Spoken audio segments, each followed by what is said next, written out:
नमस्कार। आप देख रहे खबरों की दीवार से जीवाल में मनीष जायसवाल इस वक्त मौजूद हूँ राजधानी रायपुर में। और मेरे साथ इस वक्त मौजूद है अधिकारी कर्मचारी फेडरेशन के संयोजक कमल वर्मा जी। छोटा सा परिचय है।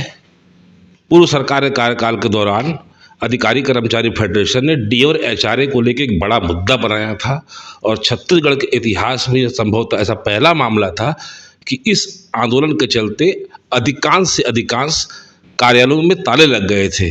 जिला से लेकर ब्लॉक और तक के स्तर के कार्यालयों में ताले लगे हुए थे। आंदोलन सफल रहा। कुछ समय बाद इनको डीए भी मिला और एचआरए भी मिला लेकिन आंदोलन के दौरान कुछ नहीं मिला। आज भी इसी मांग को लेकर अधिकारी कर्मचारी फेडरेशन नई सरकार से भी चर्चा और संवाद कर रहा है। इसी विषय को लेकर चर्चा करते हैं श्री कमल वर्मा जी से। सर, आपका सीजीवाल में स्वागत है। धन्यवाद, बहुत बहुत धन्यवाद। सर, डी और एचआरए को लेकर आप लोगों ने एक लंबा आंदोलन किया। जो नई सरकार आई है, शायद सरकार, उन्होंने भी अपने घोषणा पत्र में कहा है कि जब भी कभी केंद्र का डीए बढ़ेगा या ये जो भी चीज़ें बढ़ेंगी आपको उस समय देती थी से मिलेगी। आज स्थिति क्या है सर? देखिए, जो सरकार जो है लगभग 1 महीने पूरा करी है अभी तक जो है जी। और जब भारतीय जनता पार्टी का घोषणा पत्र जिस समय तैयार हो रहा था जी, घोषणा पत्र समिति के जो अध्यक्ष है माननीय विजय बघेल जी, सांसद दुर्ग जी, उनसे हम लोग लगातार संवाद करते रहे जी। और हमने कहा कि जो कर्मचारियों की कुछ प्रमुख मांगे हैं जिसको लेकर हमने विगत 5 वर्षों तक हमने आंदोलन किया जी। और फेडरेशन का ऐसा आंदोलन जो पूरे देश में नहीं हुआ है। पूरे 17 दिन तक हमने पूरे प्रदेश बंद कराया। न्यायालय के साथ साथ तहसील न्यायालय सब कुछ बंद हो गया था। वो सब कुछ आप जानते हैं। जी, जी। लगातार हम लोग संपर्क में रहे। आप लोगों का भी निरंतर सहयोग रहा उस समय। तो हमने जो है जो एक तो हमने कहा कि भाई आप महंगाई भत्ता है वो केंद्र के समान हमको मिलना चाहिए जी।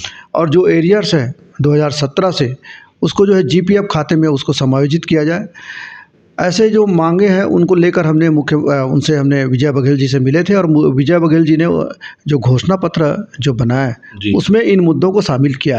और रही बात जो है अभी फ़िलहाल हम लोग 4% पीछे हैं। तो हम लगातार जो है माननीय मुख्यमंत्री जी से मिल रहे हैं। मुख्यमंत्री जी से हमने अनुरोध किया है कि आपका जो घोषणा पत्र है उसमें केंद्र के समान डीए देने का उल्लेख है। तो उन्होंने भी इस बात को स्वीकार किया है कि उन्होंने हमेशा कहा है कि सब कुछ मोदी की गारंटी के साथ हमने आगे बढ़ा है और आप लोगों का जो है सहयोग मिला। आप लोगों के सहयोग के बदौलत ही आज हम लोग सत्ता में हैं।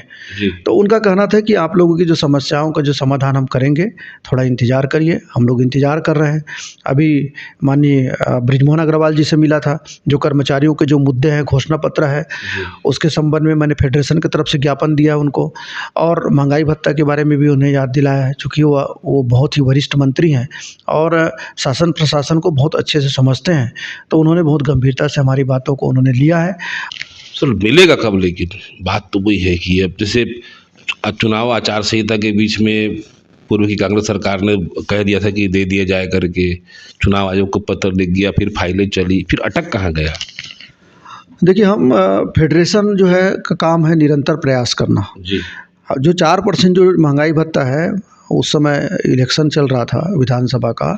इस प्रदेश के मुख्यमंत्री ने ट्वीट किया कि हमको जो है निर्वाचन आयोग से अनुमति के लिए मैंने अधिकारियों को निर्देश जारी किया है। तो जो पत्र यहाँ से भी गया भी जी।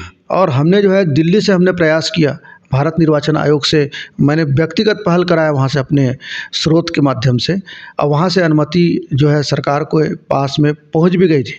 हमने फाइल को जो है 21 तारीख को मूव भी कराया है वित्त विभाग 21 दिसंबर को और वो फाइल जो है 23 तारीख को मुख्यमंत्री से के यहाँ से बैरंग वापस और लौट गई। मतलब पूर्व मुख्यमंत्री आपका? हाँ, आदरणीय भूपेश बघेल जी को जो है अनुमोदन कर देना चाहिए था क्योंकि उन्होंने ट्वीट किया था और ट्वीट करने के बाद में जो फाइल गई, आदेश का प्रारूप भी था उसमें और उनके तरफ से उस फाइल में अनुमोदन नहीं किया गया और उसी दौरान जो है जो प्रदेश के जो आईएएस है उनको महंगाई भत्ता मिल गया और केंद्र के समान जो है उनको जो है महंगाई भत्ता मिल रहा रहा है, इसको लेकर प्रदेश के कर्मचारियों में निश्चित रूप से बहुत ज़्यादा आक्रोश है।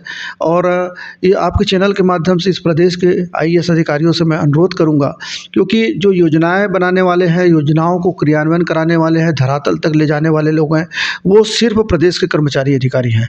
तो जब वो लोग अपने बारे में सोचते हैं तो उनको प्रदेश के लगभग 4 लाख अधिकारियों कर्मचारियों के बारे में भी सोचना चाहिए। जी सर, इसके अलावा अब और कब महंगाई भत्ता जुड़ने वाला है? अभी देखिए, जनवरी ड्यू है केंद्र में, मतलब 2 बार हमको महंगाई भत्ता मिलता है, एक जो है जुलाई में और एक जनवरी में। जनवरी अभी ड्यू है, सेंट्रल गवर्नमेंट अभी जो है उसके संबंध में अभी किसी प्रकार की सुगबुगाहट भी नहीं है।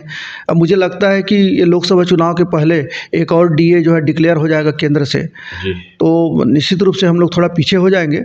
लेकिन लगातार जो है हम संवाद कर रहे हैं, आवेदन निवेदन भी कर रहे हैं, और आगे हमारे जितने भी फेडरेशन से जुड़े हुए जो संगठन हैं, संबद्ध संगठन जितने भी हैं, उनके साथ आगे जो है फरवरी में हम लोग बैठेंगे, विचार विमर्श करेंगे, और उसके बाद जो स्थिति परिस्थिति निर्मित होगी उसके अनुसार फेडरेशन आगे कदम उठाएगा। सर, मेरा एक महत्वपूर्ण सवाल है, वित्त विभाग से भी आप ताल्लुक़ रखते हैं। अभी 7 पे चल रहा है और 2000 मेरे ख्याल से 26 या 25 में शायद 8 पे आने का संभावना है, तो ये है क्या और आएगा कैसे सर? ये जो है कमीशन जो है, पे कमीशन जो है बनाने का अधिकार जो है उनको केंद्र सरकार को है, स्टेट गवर्नमेंट का कार्य क्षेत्र में नहीं आता ये। और लगातार मीडिया के माध्यम से ऐसे जानकारी मिल रही है कि 8th पे कमीशन केंद्र सरकार बनाने जा रही है। अब उसके बारे में अभी तक जो है कोई ऑथेंटिक जो है कोई जानकारी या कोई बयान जो है केंद्र के वित्त मंत्री की तरफ से भी नहीं आया है। लेकिन जो अलग अलग जो कर्मचारी संगठन है लगातार दबाव बनाए हुए हैं ताकि 8th पे कमीशन आए और कर्मचारियों अधिकारियों को कुछ और सुविधा मिले। सर, ये अगर आया तो राज्य में भी लागू होगा? ये नहीं, राज्य में लागू नहीं होगा। राज्य में लागू कराने के लिए फिर से संघर्ष करना पड़ेगा। बिना संघर्ष किए जो हमको कुछ नहीं मिलने वाला है। हमको ऐसा लगता है कि चाहे भारतीय जनता पार्टी की सरकार आए, चाहे कांग्रेस की सरकार आए, हमको कर्मचारियों को अपने हक के लिए लड़ना पड़ेगा, संघर्ष करना पड़ेगा। बिना संघर्ष किए हमको कुछ भी नहीं मिलने वाला, ऐसा मुझे लगता है। तो 6वां से 7वां कब आया था अपने यहाँ पर? कितने दिन बाद आया था? दूसरे राज्यों को कंपेयर करें जैसे तब भी नहीं, ऐसे उतना तो मेरे को एग्जैक्ट याद नहीं है, लेकिन 7th पे के लिए भी हमने बहुत बड़ा आंदोलन यहाँ किया था। 6th पे के लिए भी हमने आंदोलन किया था। और एक आंदोलन के बाद में ही हमको जो मिला था, जैसे अभी जो है HRA है, 7 पे के हिसाब से जो है रिवाइज नहीं हुआ था 2016 से। 6 पे से ही चल रहा था। तो हमने एक बड़ा आंदोलन खड़ा किया प्रदेश में, पहली बार मंत्रालय को बंद कराया। मंत्रालय आज तक बंद नहीं हुआ इतिहास में। ये सब फेडरेशन के पहल पर हुआ था। सब साथियों ने हमको सहयोग दिया, एक संयुक्त मोर्चा हमने बनाया। जितने भी हमारे कुछ साथी छूट गए थे फेडरेशन से जो अलग है, उनको भी हमने जोड़ा। तो उसके बाद में ही हमें सफलता मिली। आज प्रदेश भर के कर्मचारियों अधिकारियों को जो असंभव चीज़ था, गृह भाड़ा भत्ता, वो मिल रहा है। इसके अलावा अधिकारी कर्मचारी फेडरेशन की भी कुछ और मांगे थी, कई आप लोगों ने मांग पत्र दिया है, उन विषयों को लेकर सरकार कितना गंभीर है? नई सरकार या आप लोग जो चर्चा हो रही है इसमें बातें सामने आ रही होंगी कि जो सरकार जो बनी है जी, अब इन्होंने जो घोषणा पत्र में जो वादे किए हैं, मोदी की गारंटी है। तो निश्चित रूप से आदरणीय यशस्वी प्रधानमंत्री जी को लेकर जो घोषणा पत्र बनाया गया है और पूरे देश में चर्चा है मोदी की गारंटी, तो हमको पूरा विश्वास है जो भी वादे ये लोग हमारे लिए किए हैं प्रदेश के कर्मचारियों के लिए, उन वादों को ये पूरा करेंगे, ऐसा हमें पूरी उम्मीद है। जैसा कि आपको मालूम है, लोकसभा चुनाव लगभग नज़दीक है, 80-90 दिन बचे हुए हैं लोकसभा चुनाव में, और अधिकारी कर्मचारी का एक अपना ही महत्व है इस प्रदेश की सियासत में, क्योंकि ये अधिकारी कर्मचारी है जो काम विपक्ष नहीं कर पाया, ये अधिकारी कर्मचारियों ने अपने डीए और HRA की मांगों को लेके करके दिखा दिया। ये महत्वपूर्ण अपने आप में इसलिए भी हो जाते हैं। फिलहाल इनको भरोसा है कि मोदी की गारंटी है, डीए और HRA समय पर मिलेगा। अभी सरकार बनी है और निकट में अभी बजट भी पेश होना है, तो बजट और आर्थिक संसाधनों को लेकर शायद आगे पीछे चीज़ें हो सकती है, लेकिन कर्मचारियों को भरोसा है। अब ये भरोसा इस चुनाव के पहले तक खरा उतरता है या नहीं, या फिर कर्मचारी एक बार फिर लोकसभा चुनाव में झटका देने की तैयारी में है। फिलहाल आज बस इतना ही। अगर आपको हमारी खबर अच्छी लगे तो लाइक, सब्सक्राइब, शेयर जरूर करें। सीजीवाल से मनीष जायसवाल की रिपोर्ट। धन्यवाद।